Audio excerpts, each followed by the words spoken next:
4. Ladies and gentlemen, welcome to Unfiltered Tales Season 5, Episode 4. Tonight, we come from you live from somewhere in the world. We have Pepper, the black cat. How you doing, Peppercat. Pepper? Pepper Cat, I'm sorry. I'm good. No, it's fine. I'm I'm doing sorry. great. You're doing great. Before we get started, tell us a little bit about yourself. Yeah, so I'm Peppercat and I work in the adult industry. I've been in the industry for about 3 years, going on 4 in June. I used to be a news producer for about 3 years until Mhm. I transitioned.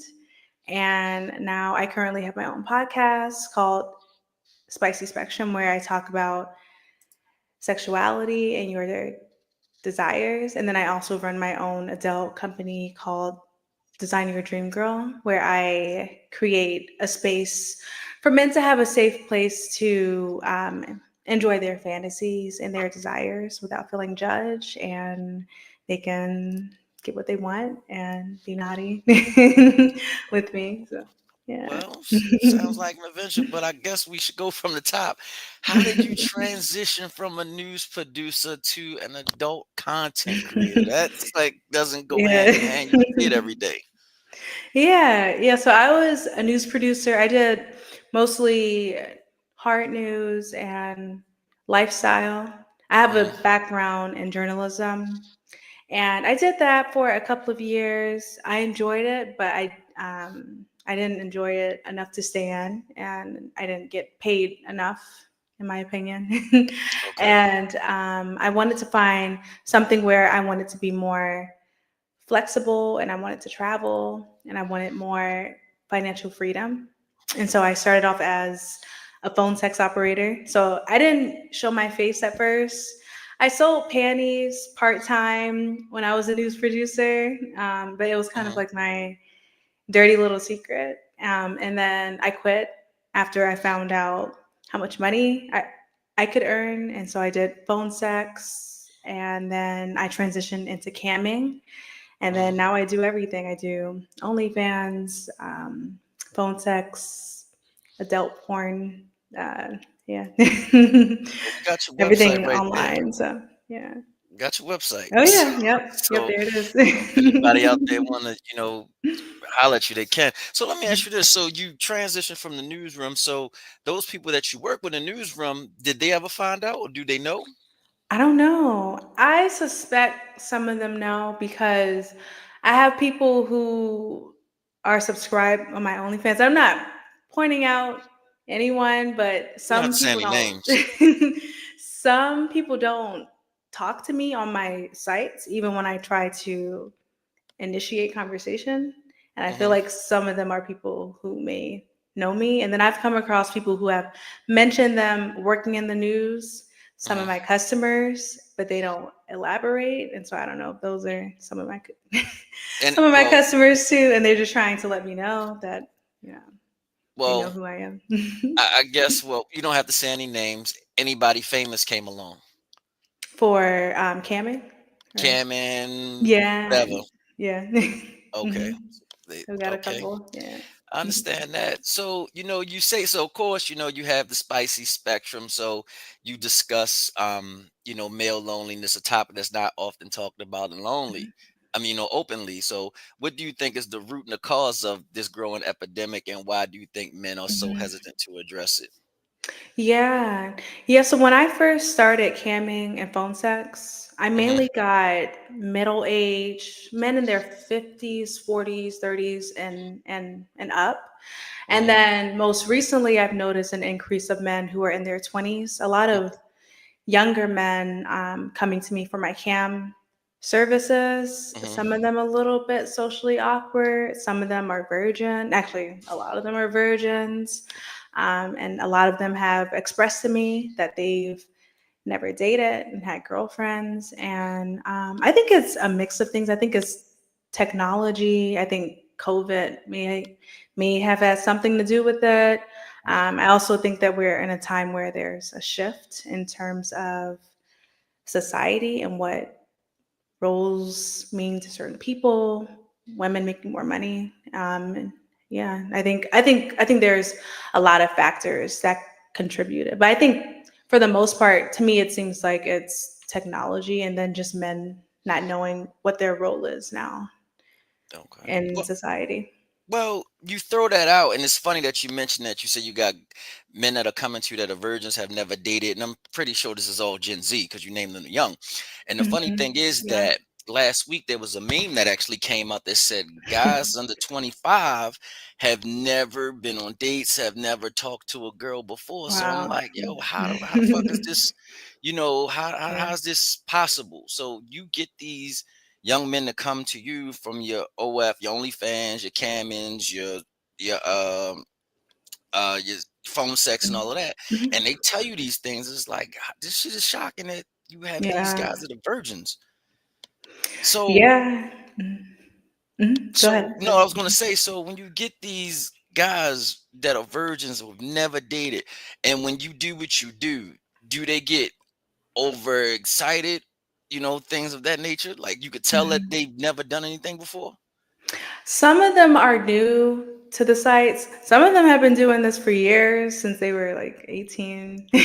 um, Mm, some of them get a little attached, I will say, especially when I did the live camming on sites like Chatterbait or My Free Cams, where people sit in those mm, rooms every single day to watch me. A lot of them got attached to me, mm, and yeah, yeah, but yeah, they don't. I mean, they're pretty nice. Some of them don't even speak. They'll just chat. They don't even. I don't know if there's they can't speak in the room, or they just don't know how to communicate with women. I'm not sure. mm. Yeah, So but you it's not say all of them. So. they get attached to you. They get attached to you. So has it ever been a point where someone's actually been like, Peppercat, I gotta meet you? Or they came like to Mhm. actually find you, shit like that. No one has found me, thank goodness. I mean, I don't know if they're trying to find me now, but some of them do want to meet in person, which we're not allowed to meet people in person. But some of them push for it, to meet me in person. Um, they do go to conventions. So there are conventions like AVN, uh, Exotica, where they travel to meet cam models and just Mhm, meet them in person, like if they're a fan. But yeah, some of mhm. them do want to meet. I hope no one tries to find me, but it hasn't gotten to that point yet where I've had a stalker. But sometimes people do, if I do block them, they'll try to find other ways to contact me, or they'll create accounts to Oh. harass me sometimes. Yeah. S- So what's the largest amount of money you've been asked to come from behind the cam and for somebody to be physically in front of you? I don't even allow that conversation to happen. So I Okay. don't, yeah, I don't want to get in Oh, I'm trouble on just the site. asking. But Somebody might have say here's 1,000, here's 2,000, here's I mean, well they say Skip Bayless paid 1 million. Try to pay 1 million for somebody. Maybe somebody might have offered you. I don't know. Mhm. Yeah, no, yeah. I haven't gotten to that point, but I don't I know. got you. So, the adult industry, often faces criticism for exploitation and objectification. How do you respond to the critics who claim the industry harms society? And what would you say to those who believe it's unethical? I think we live in a very Puritan society, especially the US. There are Mm-hmm, a lot of places like Australia, Amsterdam, that have progressed when it comes to sex and mm-hmm, sexuality. And I think we're very prude. I think that sexuality is a part of our human experience, but for some reason in the US, we like to sweep it under the rug because it makes people feel uncomfortable. mm-hmm, And my industry, when men come to me, they are honest. They don't wear a mask, and they don't feel like they can hide what they like and what they want mm-hmm, in a world where it's taboo and we don't like to talk about it. And I think we need to be more open about it. I'm not going to, say that there are people who are addicted to porn, but that's just like being addicted to food, and people being obese or drinking or smoking, it's the same thing. I think there's a healthy balance that people can have, but I don't think that you should sweep um, your sexual drive under the rug and just not talk about it and blame adult content for people's actions.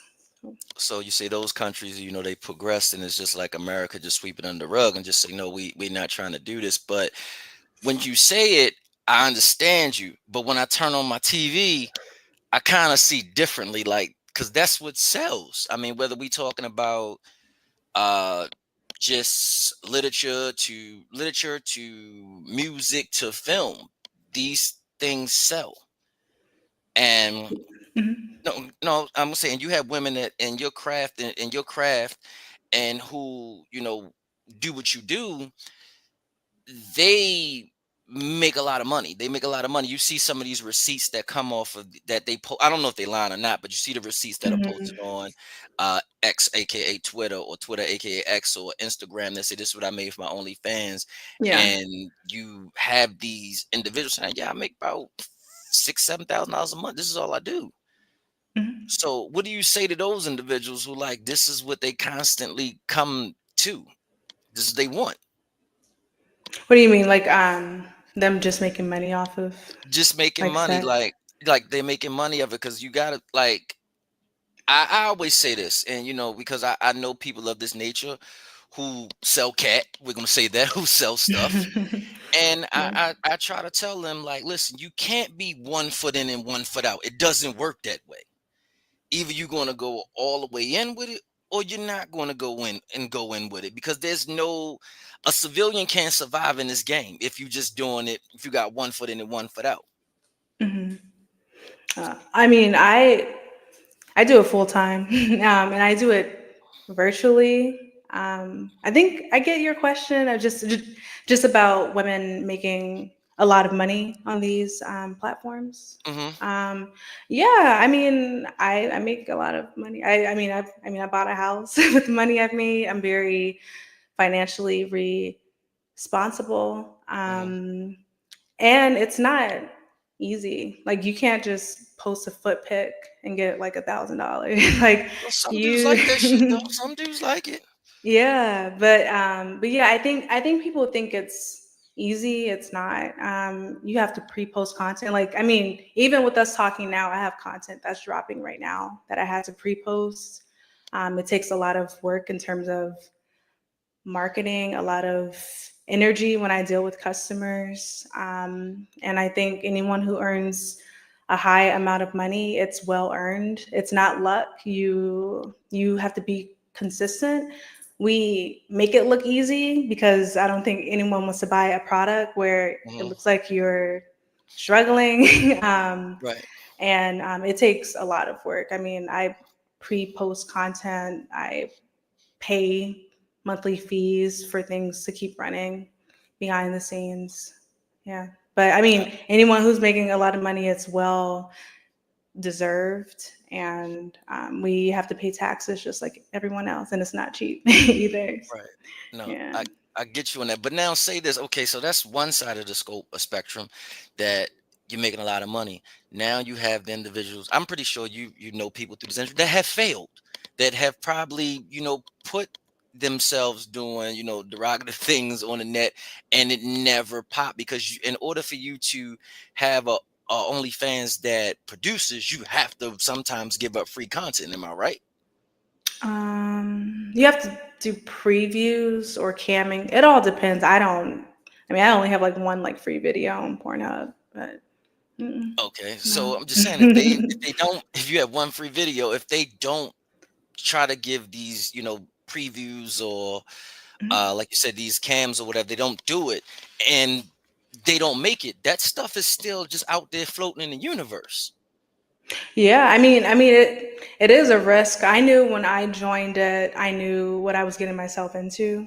Hmm. Um, I don't believe in people. If you're 18 and your brain isn't fully developed, I don't think you should be entering this industry, in my personal opinion, without fully considering the factors.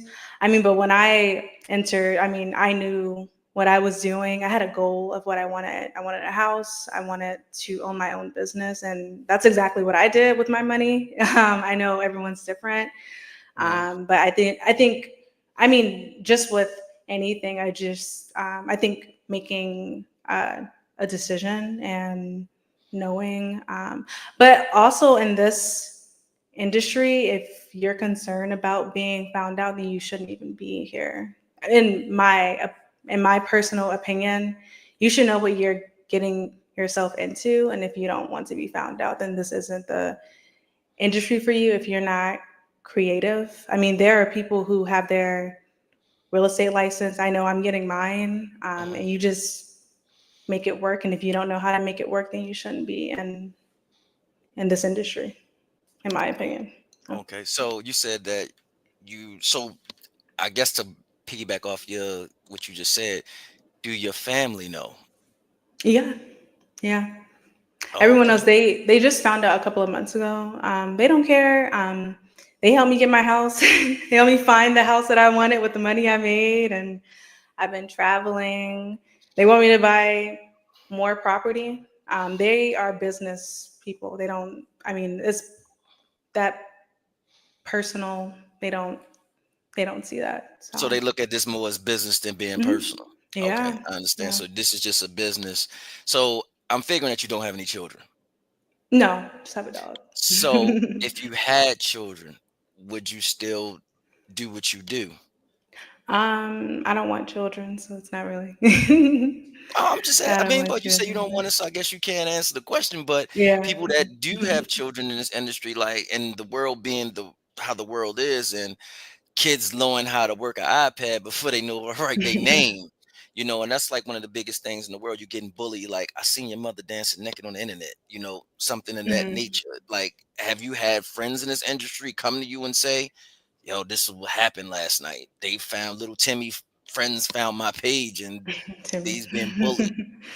I have people who I know who have children, but they've never come to me and complained about their kids being bullied. I'm not sure what happens in their household, Oh, so I couldn't really answer the question. But again, I don't want children, so which I mean that's part of the reason why too I entered into this industry knowing what I want. right. And me not having children was a big factor too, with me not caring. So, I got you. So, all that to be said, what are some of the biggest misconceptions about the industry, and how do people confront those stereotypes heading at your work despite the risks of being alienated from some people? mm, yeah, I mean, I spoke about it earlier that it's not easy. It takes a lot of work. Another thing people think is that we are hypersexual, like we're always having sex and masturbating all the time. Which I mean, technically, I do masturbate throughout the day because of my cam shows and stuff like that, Mhm. or videos, but I'm not like horny 24/7. That's like a misconception. We have lives. We're Right, just like everyone else. We're human. And a lot of our families don't hate us. I don't know. That's another thing. People think that our families, which I mean, I can't speak for everyone, but for right. me at least, they know how to separate the difference. Yeah, I mean, those are the biggest misconceptions. Another one is that we're damaged or we're forced to do this. I chose to do this. I mean, I went to college. I got my master's degree. I know a lot of people in this industry have their master's degree, and we just decided to do this. And I put a lot of my work into from my past and what I've learned in school to do this, believe it or not. And we're just normal people just like you. So. Oh, so the myth is basically non-existent, where people say, "Oh, I'm just doing this to pay my way through school." You're actually like, "Listen, I've been through school. Fuck it, I just want to do it." Yeah. Yeah. Yeah. Okay. And if I had known about this earlier, I would have did it in college as well. I would You have My biggest regret is not starting it sooner. you think I you'd have would have been had able so much more money. But do you think you'd have been able to handle that pressure doing what you do now, being on a college campus and the whole college campus knowing this? You think you'd be able to handle that? I probably would have just been a phone sex operator, to be Okay. honest. Like, yeah, just yeah. And then I probably would have transitioned into camming after. But yeah, I mean, I would have been stacking my money way earlier had I known. Okay. Yeah. So you say you do camming. So is the rose on speed 3 or you still on level 1 when you do For when you do your camming? I guess for cum shots. So oh. is the rose sped up or is it Oh still yeah, it's sped up. I mean, it depends on what the customer wants, but I'm pretty good at it now. I've mastered a technique on what my customers like. Yeah, it's I have a lot of toys and paddles and gag balls and ropes and stuff like that that I use on cam. oh Yeah. well, I mean, we had in season 1, we had some fetish people on here, and the one lady, I'm not gonna say her name, she said that she used to have this one guy that used to just call her, just like, "Yo, I just need you to come over and take a shit on me. That's it." Oh yeah, they like that. I'm guessing you've been asked that as well. Not in. I mean, yeah. So there are guys who want me to do it in person. Like they always ask, and I like no. I don't know if they pay me like 20K or something. Maybe who knows? 20K take a shit on me. That is absurd. That Mm. is crazy. So since we talking about that, what's the craziest shit that somebody's asked you and you just decided just like fuck it, I'm gonna do it. Okay, a lot of stuff. Just give us Um, one. somebody likes me to act like a dog, like bark on my hands and knees. On some Coming to America shit? Like on a No, scene of no, Coming to America? just like act like a dog. Oh, Some of them like pay me to burp or sneeze. That's like a big one, like sneezing. Some people like to call me on phone sex lines just for me to ignore them and just they're just paying for me to eat and them just hear me walking around watching TV and stuff like that. Some guys like small penis humiliation and to curse them out and to call them names. I've had guys who have asked me to do camming and like stick things up their ass or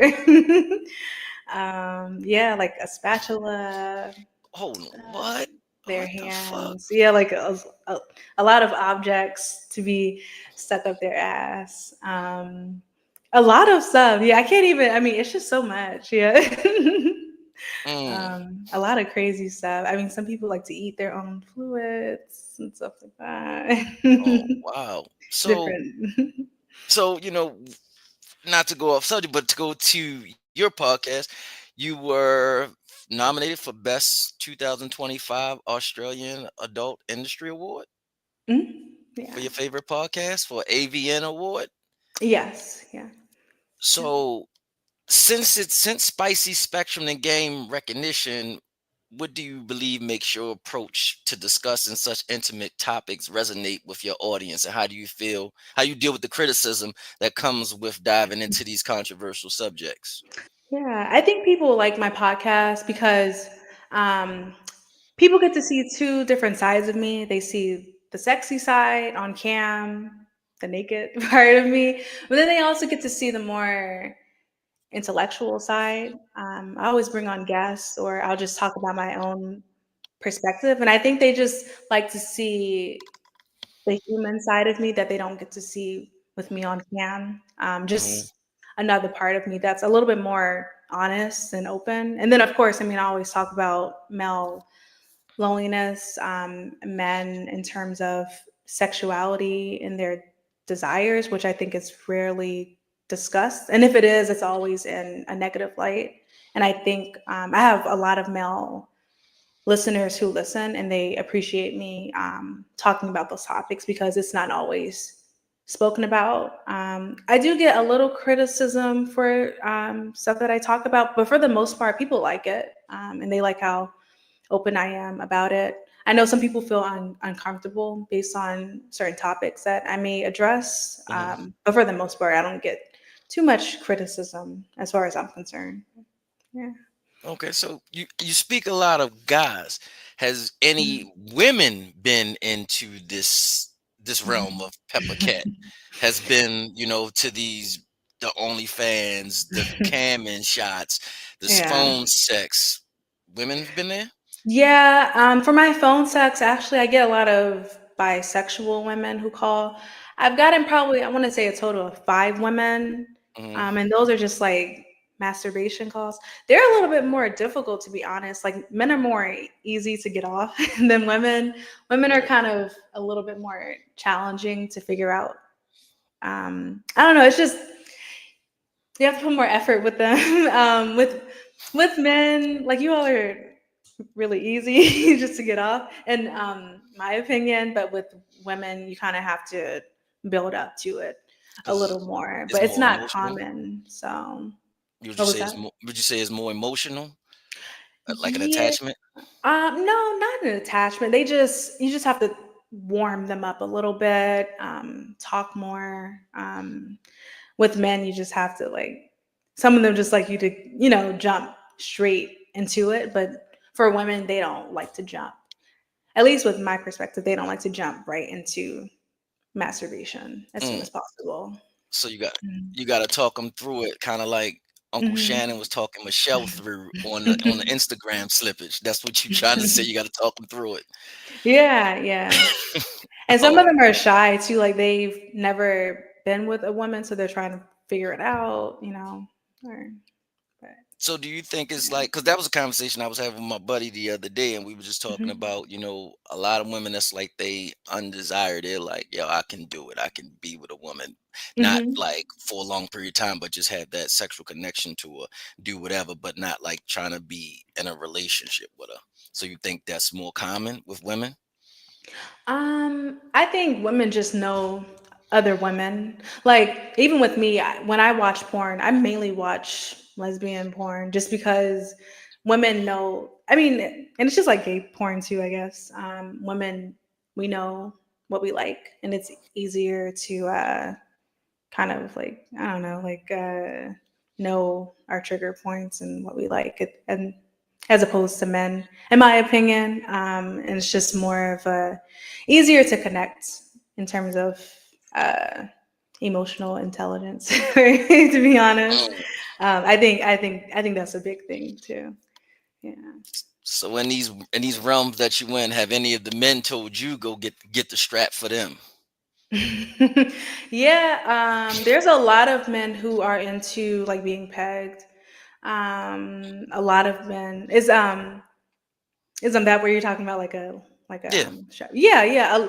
A lot of men actually, yeah, they love when I tell them when I peg them and call them names or have them pretend to bend over, or they'll be on cam with their dildo and have me tell them what to do with it. Because a lot of men who do that, a lot of them are in positions of power. Hmm.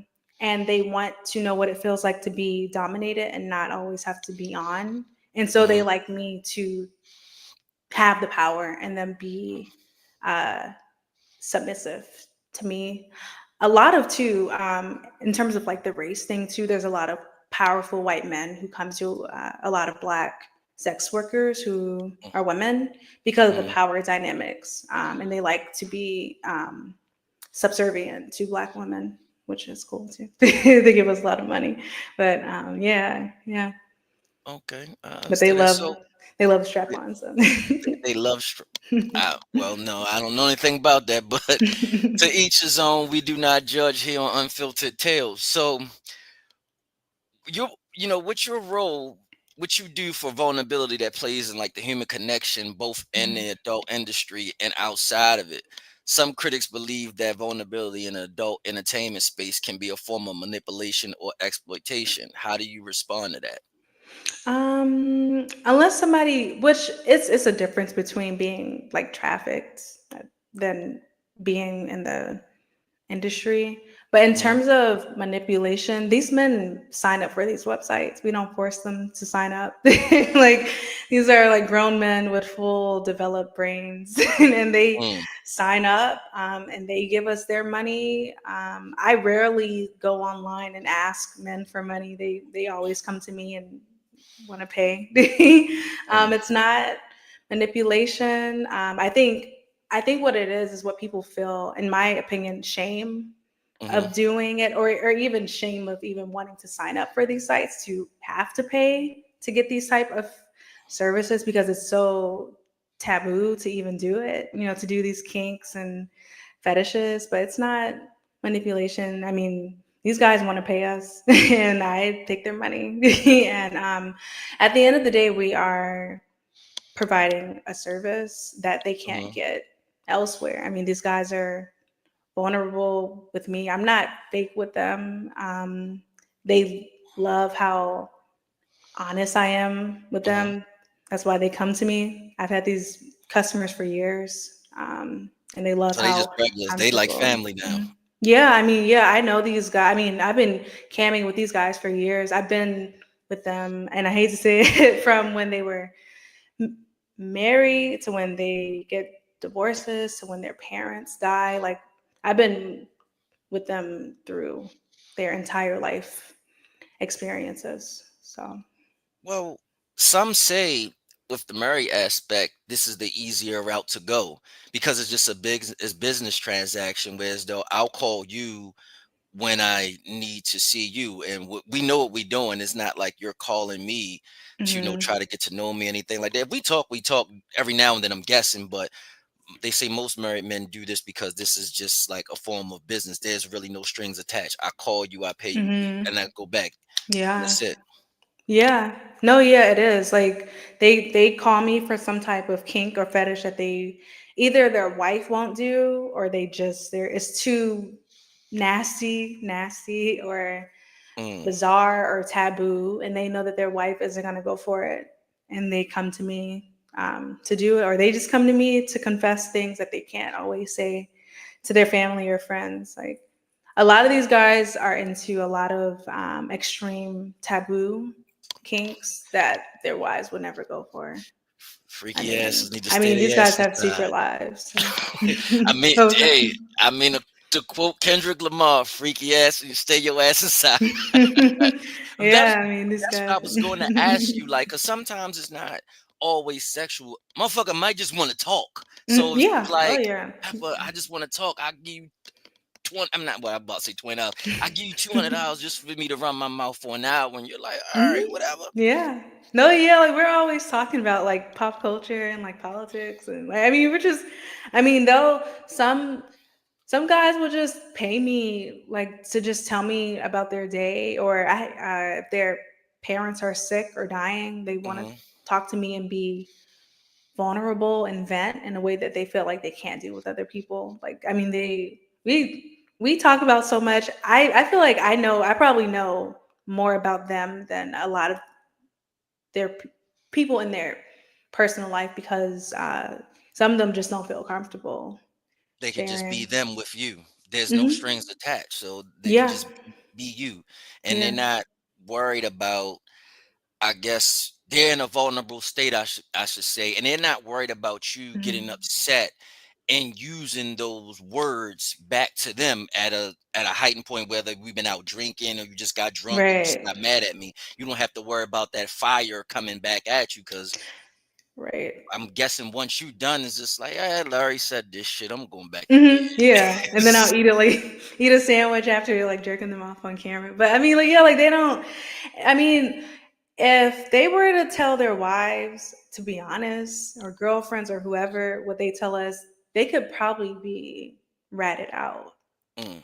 if their girlfriends or wives get upset enough. And some of these guys are into really taboo things. So if I mean, if their family and friends knew what they were jerking off to or what they like, they can be exposed. With me, I'm not gonna tell because I just want their money. Like I don't care. I mean, I'm not gonna like, tell their best friends. Like this is a business at Well, the end this of the is you day. got a So HIPAA and Privacy Act for you, girl. This HIPAA. I didn't pay you. You sworn to secrecy, so this is like a yeah, HIPAA so yeah. privacy. Like, but again, you don't know them, so you It really doesn't don't give two matter. shits, Yeah. right?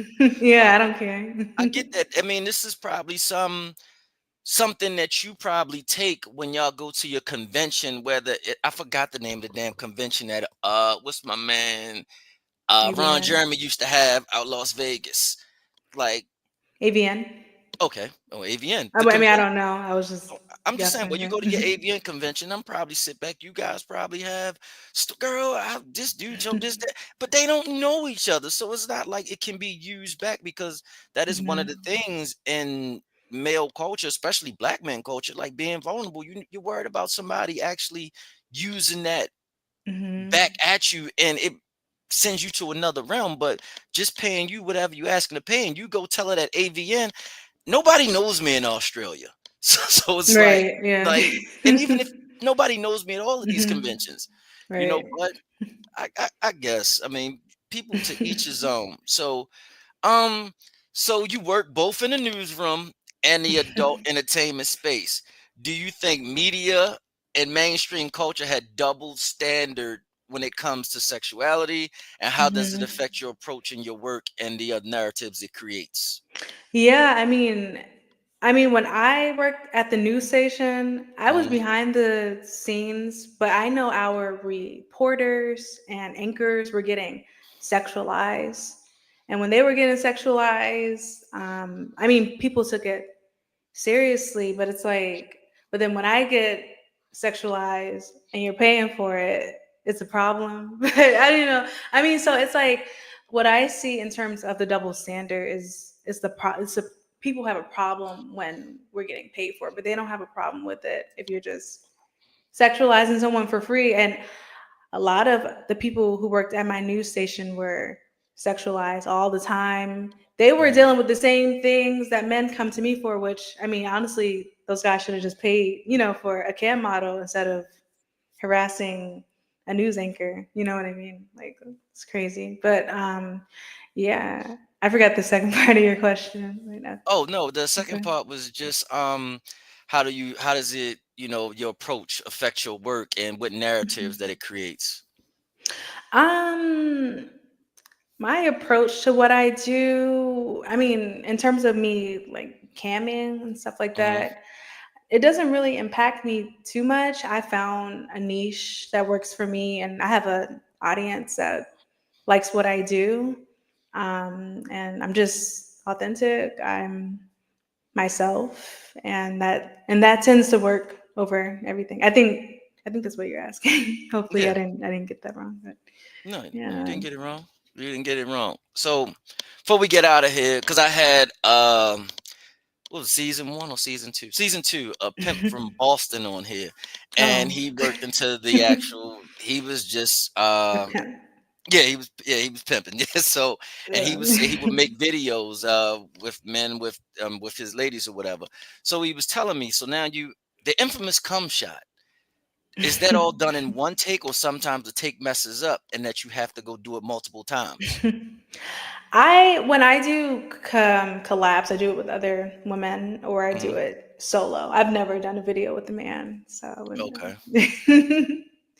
I mean, I do have my dildo, my squirting dildo, and I know that takes certain certain different shots to do with the fake milk that comes out or the milk that Fake comes out of the dildo. milk that comes Fake out. cum, fake cum, but yeah, I've never cam with a guy before. So. So you never can with a guy before.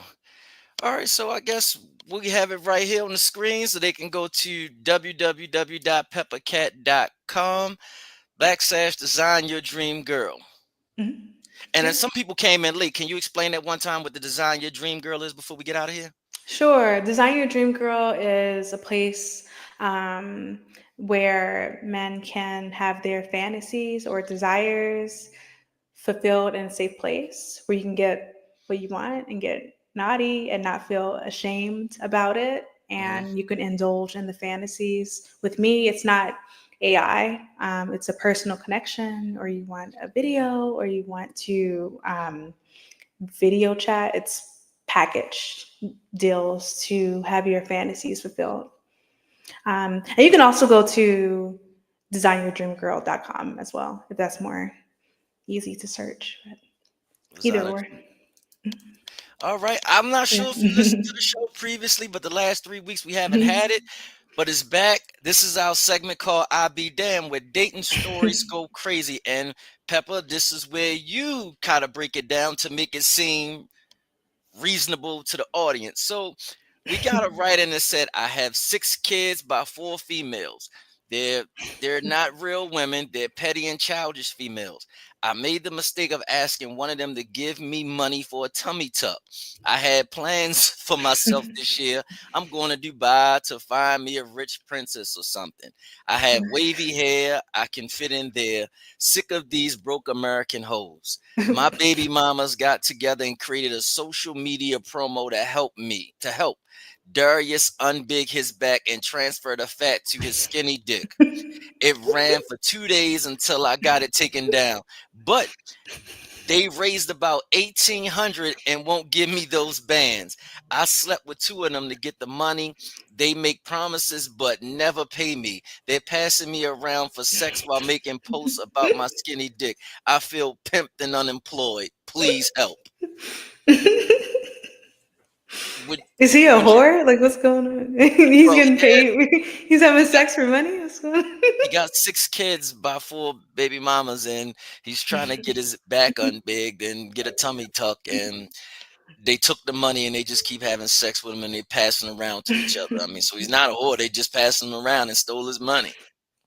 Well, it sounds like he should be responsible with his penis and not come in a bunch of women and then he wouldn't have these problems. Uh, Definitely, that's what I could say.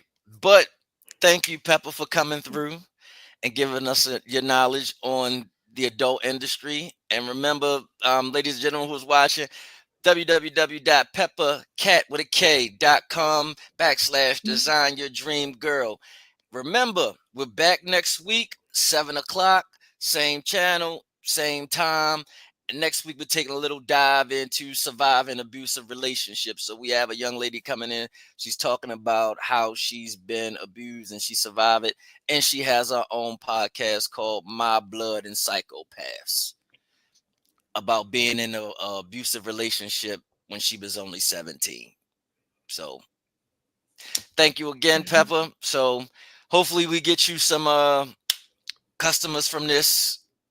Thank you. Yeah, yeah, yeah. I'm always camming late So at night. So everything that's camming is Pepper Cat.